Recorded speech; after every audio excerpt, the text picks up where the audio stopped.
The bridge at Astoria, upwards of 55 to 60 miles an hour. From here on out, the winds will keep ramping up for the rest of the early evening hours and certainly going into the overnight hours as well. Besides being windy, it has been very, very wet all day long across the entire region. Here's the last 6 hours of radar, and as you can see, we've been seeing moderate rain on and off throughout the morning into the early afternoon. You get a bit of a break here around 2:30, 3 o'clock, but now another slug of heavier precipitation beginning to move in here. Part of the cold front out of this system is going to be moving on through overnight tonight. Rainfall totals, pretty darn impressive. 1.11 inches of rain out at PDX, 1.09 in Troutdale, over an inch and 3/10 up at Corbett. There you have Vancouver now closing in on an inch of rain and 89 down in the Aurora area in the last 24 hours. Besides being wet, also some very strong and gusty winds as this system moves on through. Now on the coast this evening, beginning later tonight through 4 o'clock tomorrow, we're going to have a high wind warning up. Sustained wind speeds, constant velocity between 25 to 35 miles an hour. Not too bad, you say. But those wind gusts could be approaching 60 miles an hour late tonight, going into the early morning hours. That's for the coast. In the Willamette Valley, including here in the Portland area, sustained wind speeds 15, 25 miles an hour. Breezy, but again, peak gusts late tonight or tomorrow morning could cause some problems, perhaps bring down some trees or some branches. It could cause some power outages. Peak gusts to 45 miles an hour. And as you can see, here's that live camera in Spanish Head, Lincoln City. Overcast skies. Boy, the Pacific Ocean really churning right now. And 54 will take you up to the Shetland Inns camera. This is at Ocean Shores, Washington. Again, overcast skies, plenty of rain coming down. It's mild, and 53 the current temperature right now in Portland. Again, overcast skies. Yes, we are seeing some rain as well. It's 47. Still have a bit of an east wind at 16 miles an hour. So that's capping our temperatures on the east side of the metropolitan area in the mid to upper 40s. Everybody else is seeing temperatures now in the low to mid 50s out there. And again, you see the high today, 48 for Vancouver, 47 at PDX. But look at that, south wind in Salem, 58 degrees there, 54 for Newport, 51 for Redmond, and 48 in Pendleton. So here's the timeline for this. Warm fronts moved on through. More rain tonight with the cold front. It pushes on through by tomorrow morning about 6:30. We're transitioning into rain showers across the area.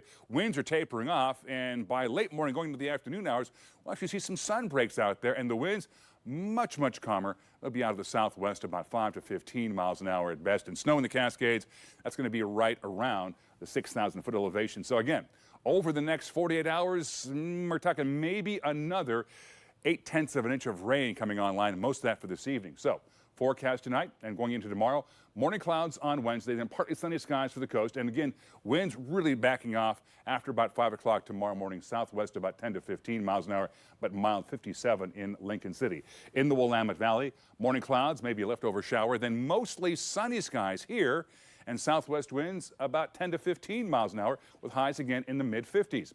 Gorge, Cascades, morning clouds, partly sunny skies in the afternoon. Snow level tomorrow about the 5,500-foot level. Hence that temperature mark Governor Camp well above freezing at 42. And on the east side, morning clouds and some showers, and 4 for Pendleton, 48 in the John Day area.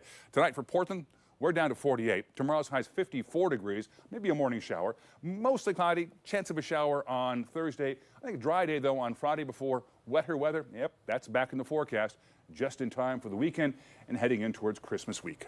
Dave, thank you. You can count on KATU to track the storm system all night. We'll be back on the air tonight after the NBA Cup, and again at 11 when we're not on the air. You can find the latest forecast on our website at KATU.com. The board, I think, is taking it very serious. Principal's resignation and a promise for an outside investigation. Tonight, KATU is tracking brand new developments from the Jewell School District in Clatsop County. This all comes days after the sheriff's office took a 13-year-old student into custody in response to a sex abuse complaint. The alleged victim, another student. KATU's Shelby Slaughter joins us live in the studio. And Shelby, you've been tracking every development in this case. Parents want answers and they want change. Yeah, it's a really sad story, Deb. I've had parents call and text me saying they've made complaints dating back to 2022.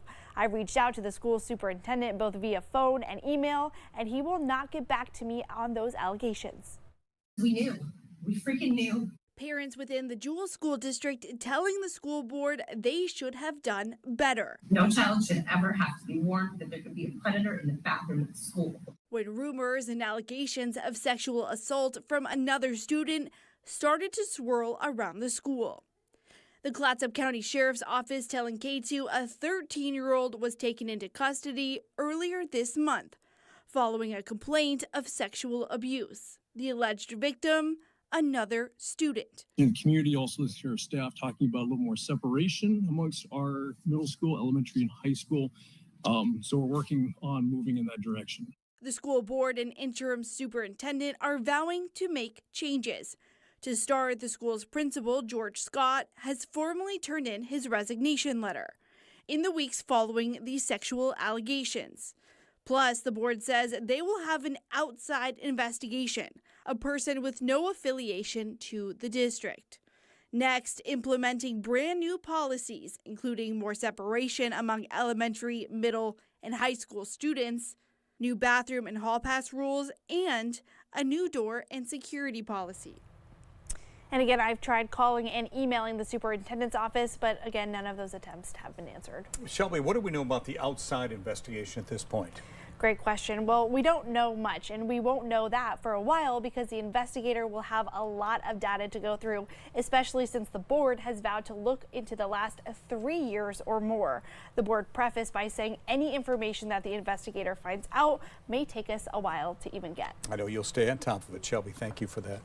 Happening within the next hour, the acting superintendent of the St. Helens School District is set to hold a listening session with families in the wake of sex abuse allegations against 2 teachers.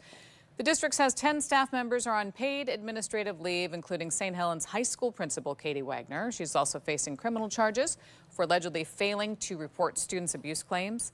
The listening session starts tonight at 6 at St. Helens High School. Portland police arrest a man they say made plans to meet up with someone he thought was a 14-year-old girl and take her back to his place. The Bureau says it worked with the FBI and a tipster who was actually posing as that teen girl. KATU's Christina Giardinelli is live at Waterfront Park. Christina, that's where the man planned to meet up with who he thought was a teenage girl. Deb, that's right, and his residence nearby is actually where he was arrested. Police tell me they served a search warrant at that residence, and that's where they arrested him. Encounter with them. After several weeks of very explicit content, sexual content chatting, they agreed to meet up at Waterfront. Sergeant Davis Kyle with PBB's Crimes Against Children unit says those online interactions between 35-year-old Samuel DiGiovanni and a decoy posing as a 14-year-old girl led to an arrest warrant, which they served at his house Tuesday morning. He had already been indicted on several charges, so we already had the ability to arrest him for those indictments. Those charges are luring a minor, online sexual corruption of a child, attempted rape, attempted sodomy, and the attempt to use the child in display of sexually explicit content. Do you see more charges coming out based on the search warrant? I think we'll have to wait and see. We did collect some evidence from his home. I think it's going to take some time for additional legal process to go through, see a computer or a phone to see what other information is in there. He says even though there was not an actual teenage victim involved in this case, the department takes it seriously. The Portland Police Bureau has invested quite a bit in our unit to investigate these cases, and we will investigate these fully to the best of our ability. DiGiovanni had previously been charged with sex abuse in 2016, but the charge was dismissed because of a request from the prosecutor. Now, I reached out to the Multnomah County District Attorney's Office, who tells me that charge from 2016 was dismissed because they were unable to work with the victim, and the judge would not delay the case to give them enough time to work with that victim. Coming up at 8 p.m., the alarming increase that's seen nationwide in cases like these and what you can do to protect yourself and your family. For now, live in Southwest Portland, Christina Giardinelli, KATU News. Christina, thank you. A new audit says Washington's longtime backlog of sexual assault evidence kits is gone. According to the state auditor's office, 99% of the backlog has been processed. In 2021, the Washington Highway Patrol had more than 8,000 untested kits. Now, as of this year, there are less than 300 still needing testing. The evidence can be used in criminal investigations of sexual assaults. The audit also found the Highway Patrol is processing new kits within 45 days, which is required by state law. Today, the dancer accused of stabbing a DJ at a Northwest Portland strip club was in court in Multnomah County. Peyton Lathan is facing charges, including assault. The stabbing happened earlier this month at the Casa Diablo strip club. Surveillance video appears to show the Lathan stabbing Duncan Allen in the back multiple times. Allen says he suffered a punctured lung. He's now out of the hospital. The victim of a shooting in Gresham has died. It happened last Tuesday at an apartment building off Southwest Pleasant View Drive. Police found Susan Henson seriously injured. She died at the hospital yesterday. Quan Kellum was arrested at the scene, initially charged with attempted murder and assault. Police say he'll likely face more charges. New information on a partial mistrial in a road rage case in downtown Portland. Today, the Multnomah County District Attorney's Office says it plans to retry 2 counts, the charges of murder and attempted murder. Jury did not have a verdict on those counts. Now, the shooting happened in October of 23. Jeffrey Hammond shot Ryan Martin after a dispute over parking. Then he shot a witness, Sam Gomez, as Gomez was recording the incident on his phone. Hammond says he acted in self-defense. After deliberating for 3 days, the jury told the judge they were unable to make a decision on the murder and attempted murder charge. Hammond was found guilty of assault and unlawful use of a weapon. For months, neighbors in a Southwest Portland neighborhood say they've complained about drug activity and safety issues near their schools, their homes, and businesses. Today, they're finally feeling heard. KATU's Emily Gersh joins us live in Southwest Portland with more. And Emily, County Chair Jessica Vega-Peterson met with those neighbors today. How'd that go? Well, Steve and Deb, the neighbors I talked to said that the chair showing up here today was a great first step, but they said more action is needed. They want change to happen. Earlier this month, we introduced you to Karen Chire. She owns the convenience store outside Providence Park, Stadium Superette.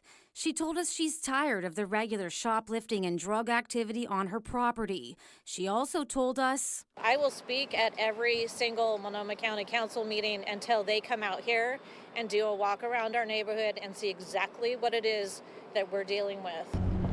On Tuesday morning, that's exactly what Multnomah County Chair Jessica Vega-Peterson did. So I wanted to respond and just be here to see for myself exactly what is happening and what's being experienced and hear from them about what life is like in this neighborhood. She met a group of neighbors and business owners, including Chire, at the McDonald's on Burnside, a known fentanyl hotspot, and accompanied the group on a walk through the neighborhood. The neighbors call themselves Stadium Hood. They represent the people who live and work in the area around Providence Park. There are several schools in the area, including the Cathedral School. During the walkthrough, students were seen walking to school the same time neighbors were showing the chair, the drug use, and the trash right across the street.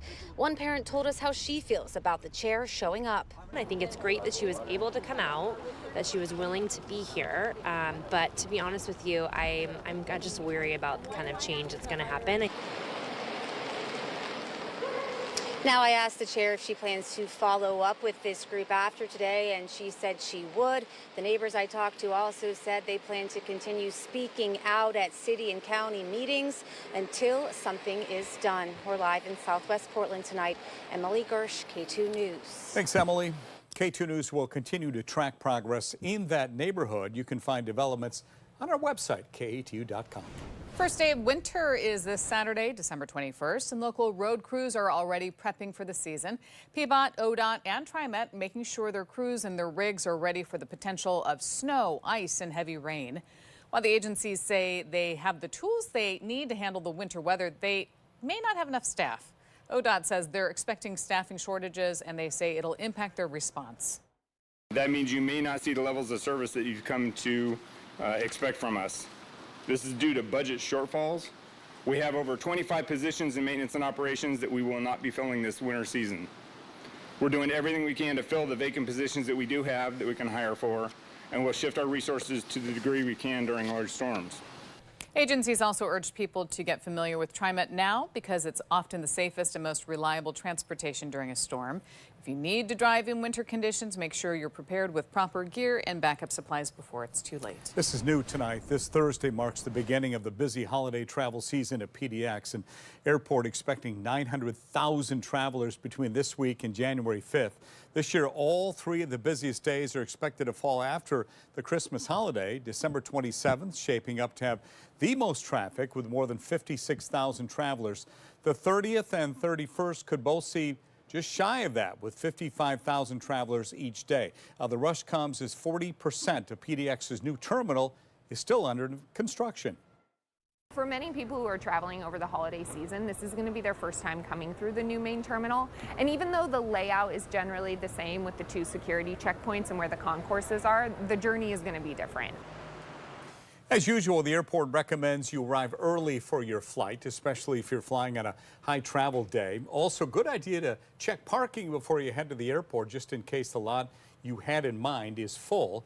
One other important reminder, this is the last holiday travel season before the Real ID requirements are set to go into effect. The current deadline to get a Real ID is in May of next year.